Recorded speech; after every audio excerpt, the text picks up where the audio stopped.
Hola, Youtubers. Hoy nos vamos a dar otro recorrido por las estanterías de las librerías para buscar aquellos libros que puedan interesaros dentro de lo que hay de novedades en cuanto a autores nuevos y también algunos clásicos que siempre viene bien encontrarnos con ellos. Hay algunos clásicos que sin embargo no son conocidos y también estarán presentes en esta selección. Una selección que, como siempre digo, es arbitraria y que corresponde más o menos no tanto a mi gusto, sino a mi percepción de lo que puede interesaros a vosotros. Pero claro, no os conozco a todos, no sé cuáles son vuestros gustos y en consecuencia puedo equivocarme. En todo caso, siempre queda la buena intención por mi parte de seleccionar libros que tengan interés. Algunos de los cuales he leído, otros he leído en parte y otros no he leído en absoluto. Advertidos quedáis. Trataré en cada caso de deciros si lo he leído o no. Este, por ejemplo, lo he leído. Este libro se titula Despertar a los muertos y es obra de Scott Spencer, que es un clásico de la literatura estadounidense, de esos que se han pasado la vida buscando siempre la gran novela americana del siglo XX. Y digo del siglo XX porque este Despertar a los muertos es de 1986. Y la otra gran novela de este hombre es Amor sin fin, que también está publicada por esta editorial que se llama Muñeca Infinita y que también tiene las mismas ansias de trascendencia. ¿Qué es Despertar a los muertos? Pues es la historia de un tipo que trata de medrar en política. Un tipo al que un día se le acerca el político de turno, el lobista de turno, y le dice que él tiene posibilidades y que tiene un hueco en un partido, donde el demócrata, donde puede triunfar porque tiene prácticamente asegurada una silla en el lugar que corresponde. Y lo que cuenta la novela es, por una parte, ese ascenso inevitable del personaje y por otra también, a través de flashbacks, cómo se va recuperando la vida anterior de este hombre. Porque la novela empieza, no es ningún spoiler, con la muerte de su novia. Una mujer más o menos comprometida con los avances sociales. De hecho, ocurre en el año 75 con las consecuencias del golpe de Estado en Chile, con el asesinato de unos chilenos que buscaban refugio en Estados Unidos en un atentado que cuesta la vida también a esta mujer, a la que conocemos después en retrospectiva gracias a los flashbacks. Y la mezcla de las dos narraciones es lo que compone la novela. Quizá un tanto desequilibrada, porque yo creo que interesa más el avance político del protagonista y un poco menos la relación anterior, aunque de alguna manera esa relación también explica la personalidad del personaje protagonista. Es una novela clasicota donde las hay, es decir, que si os gusta la narrativa estadounidense en el sentido más habitual, esta es vuestra novela, sólida, bien contada, con unos diálogos a veces incluso brillantes. La verdad es que el bueno de Scott Spencer hizo un buen trabajo. Nosotros la recuperamos ahora, casi 40 años después de su escritura. Otra clásica estadounidense es Joyce Carol Oates, que últimamente parece estar cada vez más especializada en thrillers. Es verdad que los thrillers han ido apareciendo a lo largo de su bibliografía, pero se dedicaba más a otro tipo de novelas. Sin embargo, las tres últimas son claramente thrillers. Y este Carnicero cuenta una historia real. La historia de un médico que, para conseguir sus propósitos, recurrió a los experimentos más salvajes, aplicando a mujeres que se convirtieron en sus víctimas y que, curiosamente, consiguió este hombre la fama y la proyección internacional después de esas barbaridades que hizo. Claro, todo esto ocurrió en el siglo XIX. Con el paso del tiempo se descubrió lo que verdaderamente había hecho y ahora Joyce nos lo cuenta. Joyce es otra escritora típicamente estadounidense. Hay una narrativa estadounidense, esto es evidente, y estos dos que he mencionado hasta ahora son grandes representantes de ello. Es una literatura que a nosotros nos ha calado perfectamente desde hace mucho tiempo y que la asumimos casi como propia. Es una narrativa fácil, directa, que te presenta a los personajes, te cuenta sus circunstancias, los avatares por los que tienen que atravesar, con mayor o menor fortuna a la hora de interesar al lector. Y debo reconocer que Joyce Carol Oates lo hace de manera que interesa y mucho. La historia también es apasionante. Aquí, de la misma manera que el de Scott, ya lo he leído en parte, esta no la he tocado, pero, en fin, conozco más a Joyce que al bueno de Scott. Este es un libro que he leído entero y que se titula Anna O. Y cuenta una historia que podría ser verdad, pero no lo es. El autor es Matthew Blake, al que no conocía, y que demuestra, por un lado, cierta solidez narrativa, y por otra parte ciertas ingenuidades de un autor casi novel que presenta algunas cosas como diciendo, va, el lector me creerá si digo que esto es así. Es la historia de una mujer de 25 años, Anna O, que permanece en coma durante 4 años después de haber matado a 2 de sus amigos, nominalmente 2 de sus amigos, y sus socios en una revista que habían llevado adelante con gran entusiasmo. Después de cometer el asesinato, aparentemente, cae en ese coma y se queda dormida. Y hay un individuo que se dedica a investigar asuntos del sueño, que decide poner en práctica una serie de experimentos novedosos para conseguir que esta mujer despierte. El interés fundamental de la historia es saber qué es lo que pasó, pero luego, por otra parte, también está el interés narrativo de lo que aquí se nos cuenta. Y el bueno de Matthew lo hace bastante bien, mezclando los capítulos que están narrados desde el punto de vista del investigador con otros que afectan a su exmujer, que es policía y también está implicada en el caso, a su jefa, que también tiene que ver con un caso anterior que tiene reminiscencias en este, diferentes personajes que están relacionados con toda la historia y que parece, en principio, que es como demasiado cerrada en un ámbito como muy particular y muy limitado de personajes. Pero bueno, el señor Blake se arregla bastante con ellos y la novela, si no perfecta, sí da buenos ratos de entretenimiento sin mayor trascendencia. Aunque eso sí, al final tiene que recurrir al viejo truco de las novelas policíacas de que aparezca alguien y explique exactamente qué es lo que ocurrió. Bueno, no se lo tendremos en cuenta. Otra historia de género también es En el país de los espías, que es la 6ª novela de Los Caballos Lentos. Los Caballos Lentos es una organización del sistema de servicios especiales del MI5, o el MI6, pero por ahí anda, y que agrupa a los más torpes de la especialidad. Entonces, están llamados ahí a solucionar cosas teóricamente sin importancia, pero oye, ya van 6 novelas que cuentan estas historias. Y por otra parte, existe, como sabéis, una serie de televisión protagonizada por Gary Oldman, que ha tenido un gran éxito. Así que, bueno, si sois seguidores de la serie, tanto de la serie de novelas como de la serie televisiva, yo creo que es imprescindible leer las novelas originales, porque la verdad es que tienen un armazón muy bien trabado, muy bien construido, y cuentan las historias de cada uno de los personajes muy bien y con detalle. Así que yo creo que es imprescindible leer las novelas de Mike Herron. Esta sería la 6ª, podéis empezar por la primera.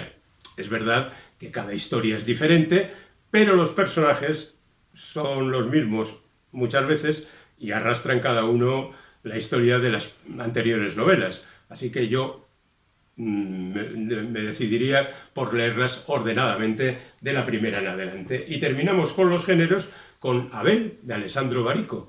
¿Quién iba a decir que Alessandro Barico iba a escribir un western? Esto es un western. Y el protagonista es el sheriff Abel Crow, un tipo que se ha convertido en una leyenda, un tirador implacable. Por supuesto, pensar que va a escribir un western convencional Barico, pues es imposible, ¿no? El autor de Seda y El pianista del océano y de tantas novelas, cada una diferente y también curiosas, pues este es un western atípico, es casi un western metafísico, un western narrado con frases muy breves e impactantes, a veces una sola palabra, para que el lector se vaya empapando de esta historia que aparentemente es convencional, pero que no tiene nada de convencional. Seguimos con la narrativa, pero ahora con un tipo de narrativa, iba a decir diferente, pero en el fondo no, porque pasar de Alessandro Barico a Álvaro Pombo tampoco es tan diferente. Álvaro Pombo es un histórico de la narrativa española, un autor que ha bordeado multitud de géneros, alguien que ha escrito sobre las más diferentes cuestiones, un agudo observador de la realidad, que ha conseguido premios y galardones a tutiplén y que ahora que anda ya por los 85 años, me parece, pues sigue escribiendo con cosas como El exclaustrado, que es la historia de alguien también mayor, no tanto como el autor, pero tiene 70 y tantos años, que vive prácticamente enclaustrado porque ha dejado la religión, el oficio religioso, de ahí lo de el exclaustrado, y vive en un mundo que a él es muy satisfactorio, el de los libros, el del estudio, el de la investigación.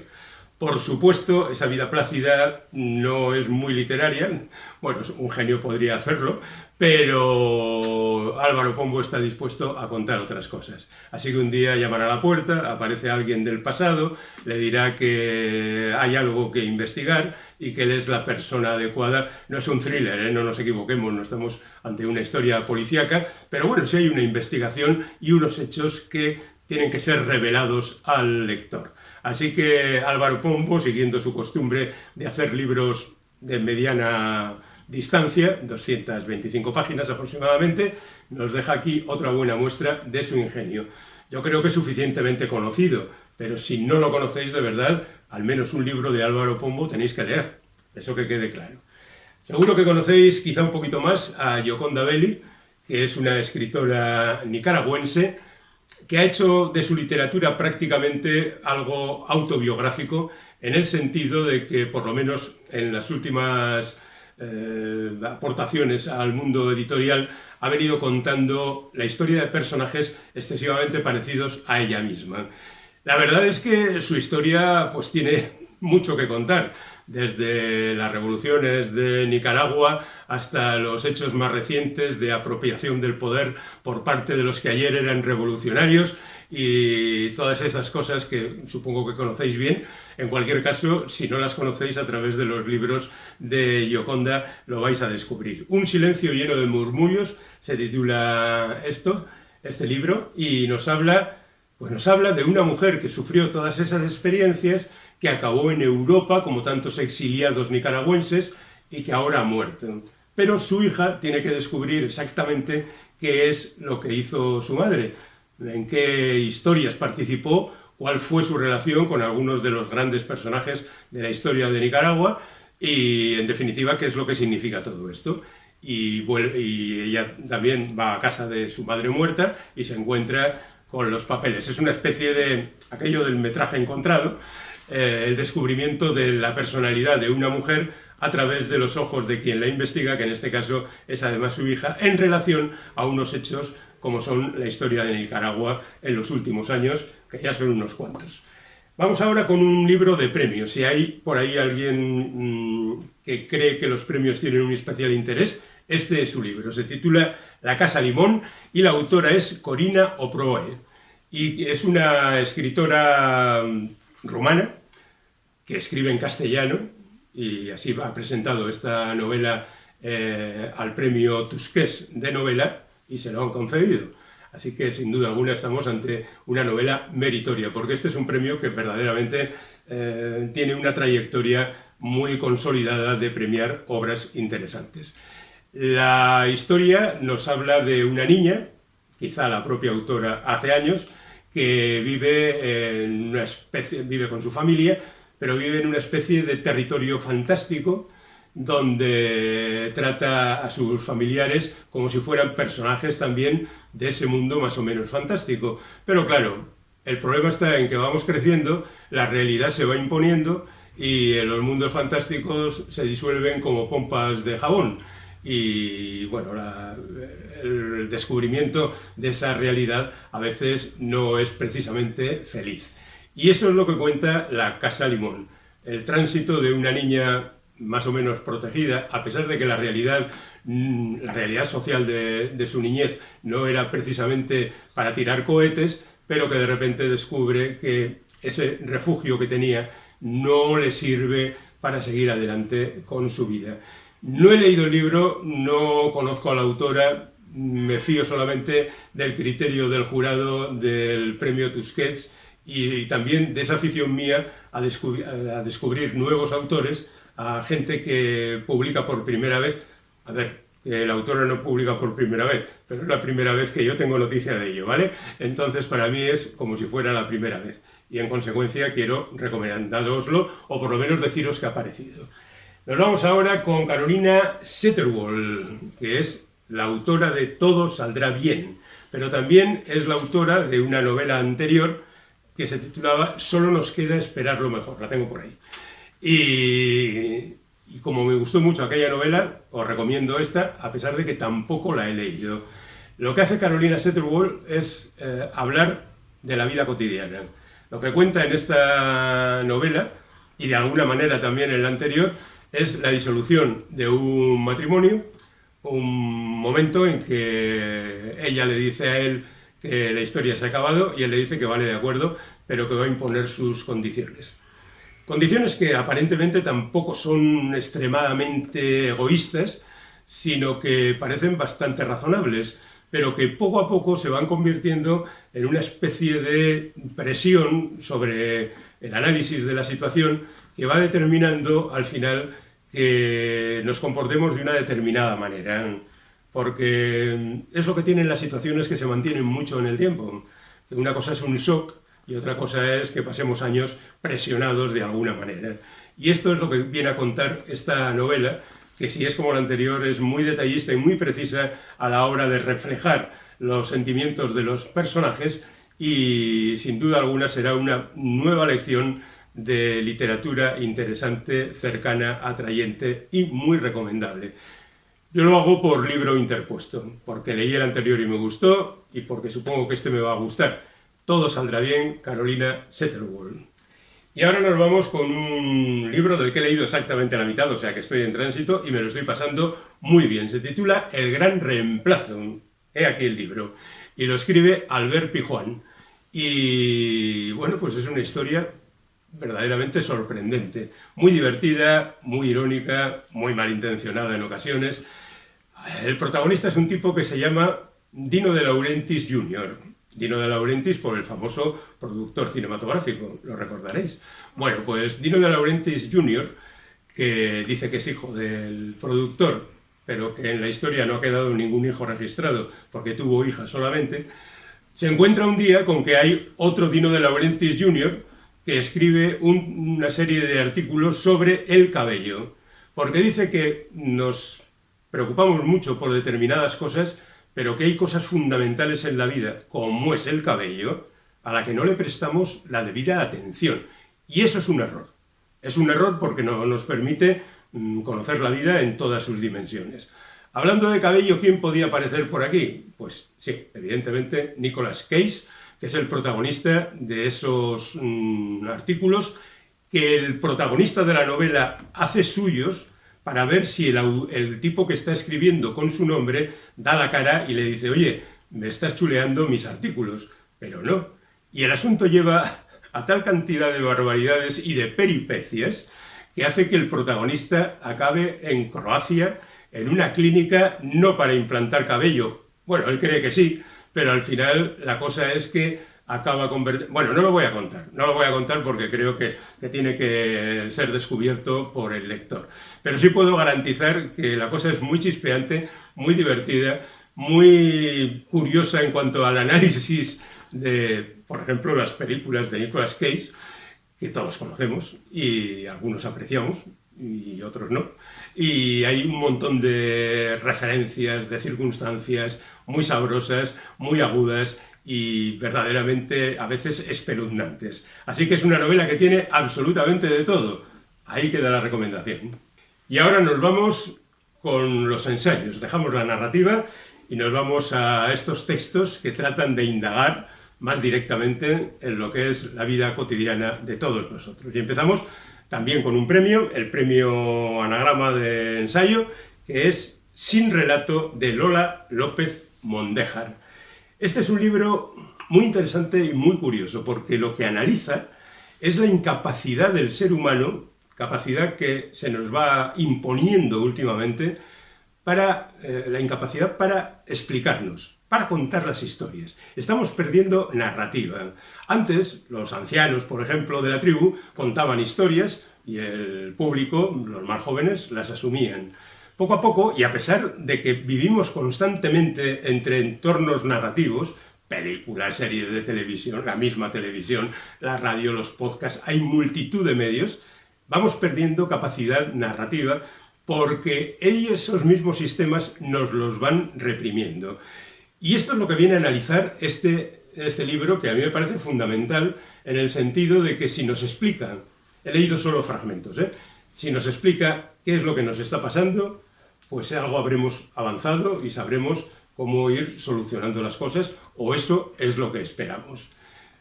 Quizá deberíamos tener en cuenta también que nosotros mismos no solo vamos perdiendo capacidad de narrativa, sino que vamos perdiendo capacidad de concentración, de adquisición de narrativa, porque cada vez nos interesa aparentemente menos lo que nos cuentan los demás. Pero bueno, esa es otra historia.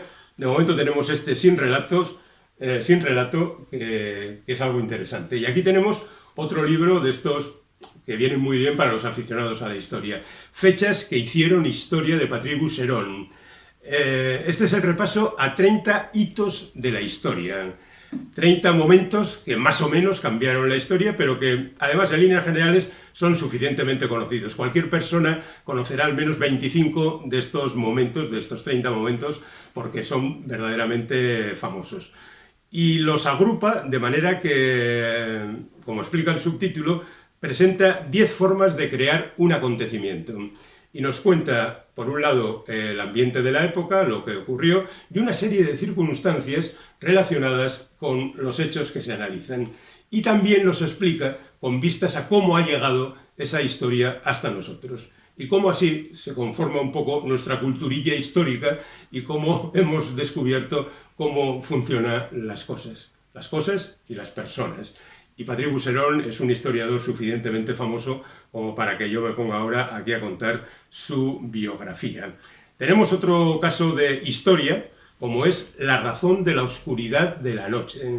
El autor es John Treach y el personaje principal está en la ilustración.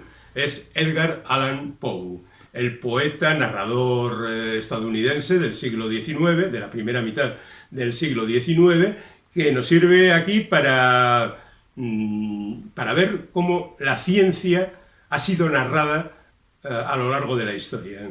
Porque es verdad que, a pesar de que en el siglo XIX la ciencia era muy distinta a la actual y desde luego mucho más sencilla, el bueno de Edgar Allan Poe peleó mucho por contarnos cómo era esa ciencia. Y lo que hace aquí el autor es presentarnos los relatos. A ver, este es un libro que fundamentalmente va a gustar a los que, como yo, somos fans de Edgar Allan Poe. Entonces, el reencontrarnos con la obra de uno de nuestros autores favoritos, presentado a la luz de una nueva reinterpretación de lo que él escribió, pues es siempre tremendamente satisfactorio. Así que venga, poófelos del mundo, unidos en torno a este libro.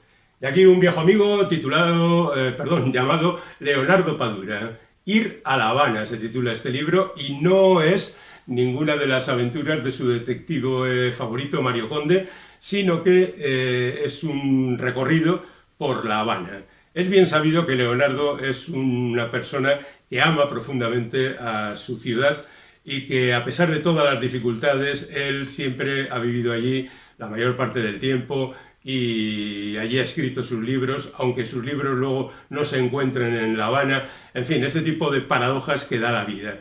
Pero él siempre ha manifestado un enorme cariño por su ciudad.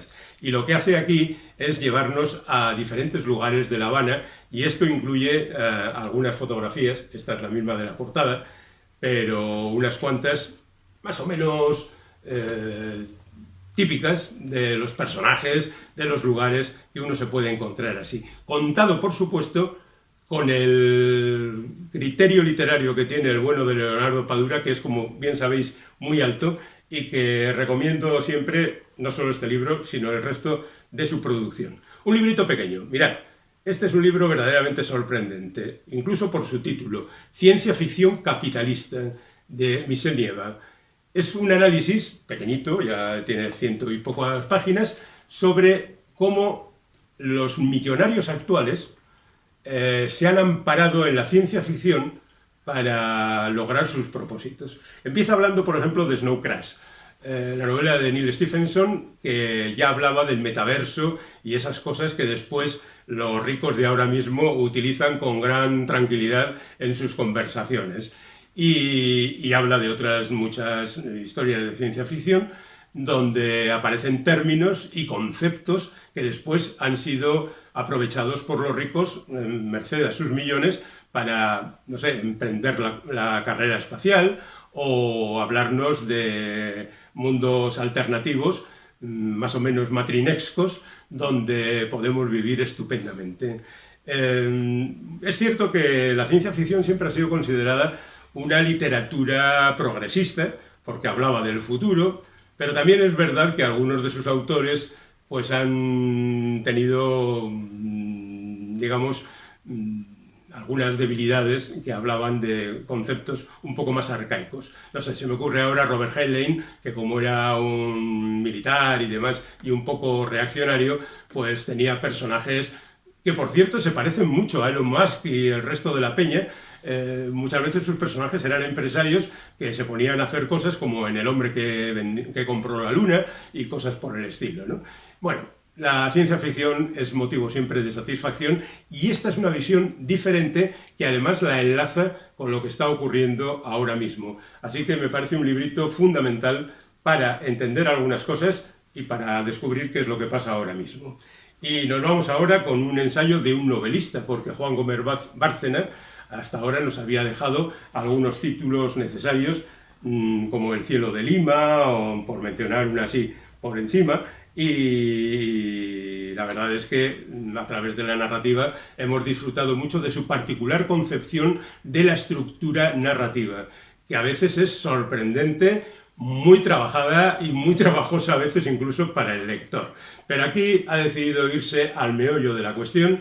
Este mapa de soledades habla de las soledades, que cada vez son más, que cada vez son más agudas, que cada vez precisan de una mayor y más rápida solución y sin embargo todo parece indicar que vamos en la dirección contraria. Poseído de un hálito poético que caracteriza siempre sus trabajos, hay que pasar por esta visión más o menos melancólica de la situación y descubrir qué es lo que contiene. Hablando de melancolía, tenemos Ecos de la melancolía, y este es nuestro último libro, de Roger Bartra, que habla de la melancolía en la música.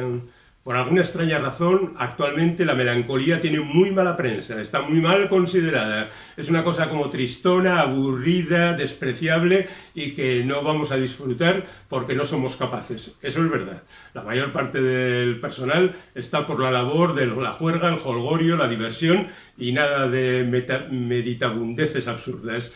Pero la melancolía tiene su encanto. Y la música melancólica también la tiene, y yo creo que acompañado por la misma música que aquí se refleja en este viaje musical que ha titulado el autor, nos va a dar unos ratos verdaderamente satisfactorios, relajados, encantadores, y melancólicos. Lo dejamos aquí, volveremos con más libros, naturalmente.